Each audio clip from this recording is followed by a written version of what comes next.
रायगढ़ राज्य में एक बहुत ही सुंदर महल था, जिसका राजा विक्रम सिंह बहुत ही बुद्धिमान और चालाक था। लेकिन कई दिनों से उसके राज्य में अजीबोगरीब घटनाएं हो रही थीं।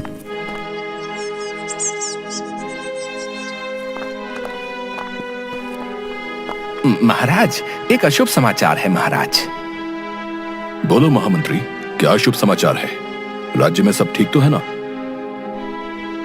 नहीं महाराज, राज्य की सबसे लंबी नदी के उसके ऊपर जो पुल आपने बनवाया था वो टूट गया है, जिसकी वजह से राज्य के नागरिकों को नदी के उस पार जाने में काफी समस्या हो रही है महाराज। लेकिन महामंत्री, उस पुल को बनाने का कार्यभार तो हमने तुम्हें सौंपा था ना? फिर तुमसे इतनी बड़ी गलती कैसे हो गई? वो पुल इतनी शीघ्र ही कैसे टूट गया? महामंत्री, हम इसके लिए तुम्हें कठोर दंड देंगे। नहीं नहीं नहीं महाराज, इसमें मेरी कोई गलती नहीं है महाराज। मैंने तो पुल बनाने का कार्य पूरी ईमानदारी से किया था महाराज। इसमें उस सोमो किसान की गलती है महाराज। वो कैसे भला? उस सोमो किसान ने क्या किया है? महामंत्री बताओ हमें। महाराज, जब सोमो किसान अपने बैल के साथ पुल पर से उस पार जा रहा था तो उसी समय ही वो पुल टूट गया महाराज। तो इसका दोषी तो वो सोमो हुआ महाराज। महामंत्री, सोमो को शीघ्र ही दरबार में बुलाया जाए। जी महाराज, जैसे आपकी आज्ञा। थोड़ी ही देर बाद सोमो किसान दरबार में आता है। सोमो किसान, क्या यह सच है कि राज्य की नदी के ऊपर हमारे द्वारा बनाया गया पुल तुम्हारी ही वजह से टूट गया है? क्या तुम इसके दोषी हो? बताओ हमें।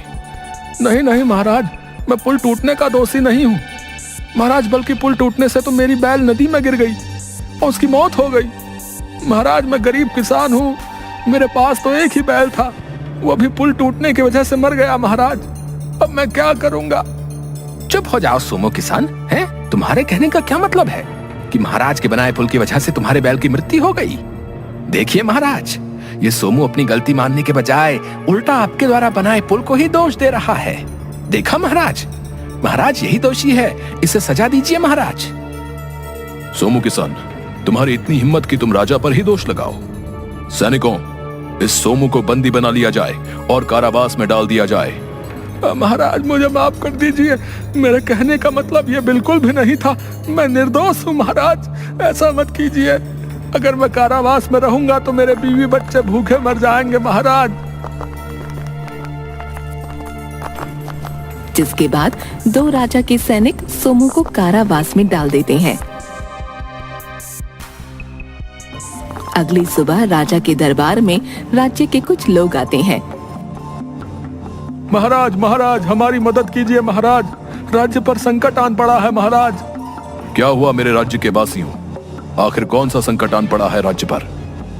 महाराज महाराज, हम सभी राज्य के किसान हैं महाराज। कल रात जंगल की ओर से एक विचित्र सा दिखने वाला जानवर हमारे खेत खलिहान में घुस आया महाराज, और हमारी सारी फसलें खराब कर दी। अब आप ही कुछ करिए महाराज। क्या कहा? विचित्र जानवर? क्या तुम में से किसी ने उस विचित्र जानवर को नहीं देखा? जी महाराज, हम सबने उसे कल रात देखा था महाराज, लेकिन सिर्फ उसकी एक ही झलक देख पाए, जो देखने में काफी खूंखार थी। उसके पैरों के निशान थोड़े थोड़े इंसानों जैसे थे महाराज, सहायता कीजिए महाराज। यह कैसा विचित्र जानवर हमारे राज्य में आ गया है जिसके पैर इंसानों जैसे हैं सेनापति? जी महाराज, बोलिए क्या क्या है? तुम आज रात जंगल में जाओ और उस विचित्र जानवर का पता लगाओ। जी महाराज, जैसी आपकी आज्ञा। मैं आज रात ही जंगल में जाऊंगा और उस विचित्र जानवर को बंदी बनाकर आपके समक्ष ले आऊंगा।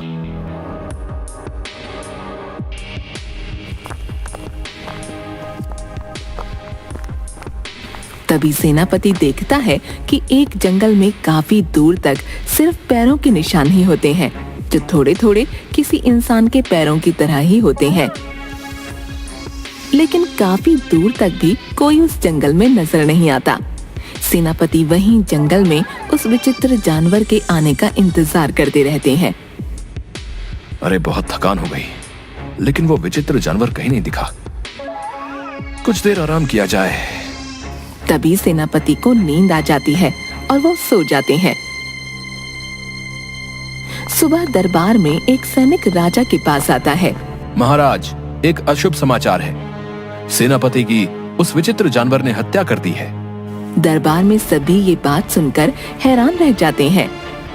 क्या कहा? उस विचित्र जानवर ने हमारे सेनापति को मार डाला। ये तो राज्य के लिए बहुत ही दुख की बात है। अब बस हम उस विचित्र जानवर को जिंदा नहीं छोड़ेंगे। हम स्वयं ही जंगल जाएंगे और उस विचित्र जानवर को मार डालेंगे। महाराज, आप क्यों कष्ट करते हैं? आप मत जाइए। ऐसे तुच्छ से जानवर के लिए आप स्वयं जाएंगे? महामंत्री, उसने हमारे सेनापति को मार डाला है। अब इससे पहले वो विचित्र जानवर हमारे राज्य में किसी और को हानि पहुंचाए, हम उसे ही खत्म कर देंगे।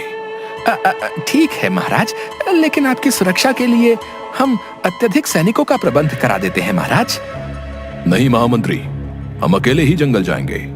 सैनिकों की कोई आवश्यकता नहीं है। हम अकेले ही उस विचित्र जानवर का सामना करेंगे। जी जी महाराज, जैसी आपकी आज्ञा। जिसके बाद रात होती है और राजा अकेले ही मशाल लेकर जंगल में जाता है।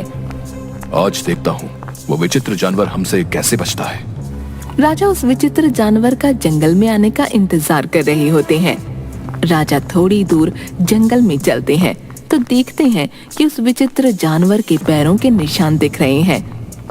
लगता है ये उसी जानवर के निशान हैं। राजा उनका पीछा करने लगता है और एक जगह जाकर वो पैरों के निशान खत्म हो जाते हैं। तभी एक पेड़ के पास एक अजीब सा दिखने वाला चेहरे का मुखौटा दिखता है जो किसी जानवर का था, और वहीं उस मुखौटे के पास एक अंगूठी मिली। राजा उन दोनों को देखकर सब समझ गया।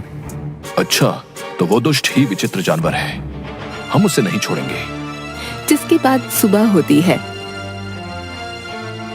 राजा सभी मंत्रिमंडल और राज्य के नागरिकों के साथ दरबार में बैठे हैं। मेरे दरबार वासियों, राज्य में घोषणा कर दी जाए कि हमने उस विचित्र जानवर को मार गिराया है। अब वो किसी और को नुकसान नहीं पहुंचा पाएगा। इतना सुनते ही राज्य में सभी राजा की जय जयकार करने लगते हैं। महाराज, लेकिन ऐसा तो संभव ही नहीं है। आप उस विचित्र जानवर को कैसे मार सकते हैं? क्यों संभव नहीं है महामंत्री, बताओ हमें। क्योंकि आपने जिस विचित्र जानवर को मारा है वो तो पूरे जंगल में कहीं था ही नहीं। तो आपने उसे कैसे मारा महाराज? आप झूठ बोल रहे हैं। तभी महामंत्री की ये बात सुनकर दरबार में सभी लोग चौंक जाते हैं। हम जानते हैं वो विचित्र जानवर अब भी जिंदा है और वो अब भी इसी महल में हम सबके साथ मौजूद है। क्या कहा महाराज? वो जानवर हमारे ही बीच है? ये आप क्या बोल रहे हैं महाराज? हाँ, वो विचित्र जानवर और कोई नहीं बल्कि ये दुष्ट महामंत्री ही हैं। राजा की ये बात सुनकर सब हैरान हो जाते हैं। मुझे माफ कर दीजिए महाराज, मुझसे गलती हो गई। महाराज मुझे माफ कर दीजिए। ये सब मैंने अपने लालच में किया, गलती को छुपाने के लिए किया महाराज। दुष्ट, ये सब तुमने क्यों किया? और तुमने ही हमारे सेनापति की हत्या की। बताओ हमें, क्यों किया तुमने ये सब? महाराज, राज्य की नदी के ऊपर का पुल टूटने का दोषी मैं ही हूँ, वो सोमू किसान नहीं। अपनी एक गलती को छुपाने के लिए मैंने कई गलतियां कर डाली महाराज।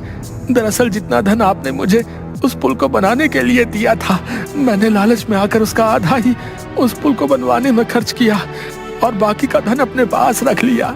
मुझे यकीन था महाराज कि आप इसका पता लगा ही लेंगे, इसलिए मैंने आपका ध्यान भटकाने के लिए ये सब ढोंग किया और एक विचित्र जानवर बन गया। मैंने एक बेहद खूंखार जानवर का मुखौटा पहन राज्य के जंगल और राज्य के खेत खलिहानों में घुसने लगा। उस रात जब आपने सेनापति को जंगल में भेजा तो उनके पीछे पीछे मैं भी गया था और छुपकर देखने लगा। जब सेनापति की जंगल में आंख लग गई तो मैंने सोचा ये सही मौका है, अब राज्य में मुखौटा पहनकर घुमा जाए। मैं जैसे ही वो मुखौटा पहन जंगल से बाहर आने लगा, उन्होंने मुझे देख लिया। उन्होंने मुझे मारने के लिए तलवार उठाई और तब हमारे बीच में थोड़ी देर तक झड़प हुई और अपने बचाव में मैंने अपनी तलवार से उनकी गर्दन अलग कर दी। मुझसे गलती हो गई महाराज, मुझे माफ कर दीजिए। पापी, तुमने हमारे साथ धोखा किया। अपने एक झूठ को छुपाने के लिए तुमने हमसे कितने झूठ बोले और हमारे सेनापति की हत्या भी तुम्हारे ही कारण हुई। हम इसके लिए तुम्हें कठोर दंड देंगे। माफी महाराज, माफी दे दीजिए।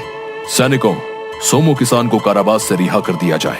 लेकिन महाराज, आपको कैसे ज्ञात हुआ कि विचित्र जानवर ये महामंत्री ही हैं? उस रात जब हम जंगल में गए तो उस विचित्र जानवर का इंतजार करने लगे, लेकिन वो हमारे सामने नहीं आया और थोड़ी दूर चलने पर हमें एक पेड़ के पास जानवर का मुखौटा मिला और वहीं एक अंगूठी भी मिली जो सेनापति से की गई झड़प में महामंत्री के हाथ से गिर गई होगी। यह अंगूठी वही थी जो हमने इस महामंत्री को उपहार में दी थी और हम समझ गए कि वो जानवर और कोई नहीं बल्कि ये दुष्ट महामंत्री ही है। ये सुनकर राजा की सब जय जयकार करने लगते हैं। इस तरह से राजा विक्रम सिंह की समझदारी से कपटी मंत्री को उसके किए की सजा मिली और राज्य में फिर से राजा ने अपने न्याय के लिए नई मिसाल कायम कर दी।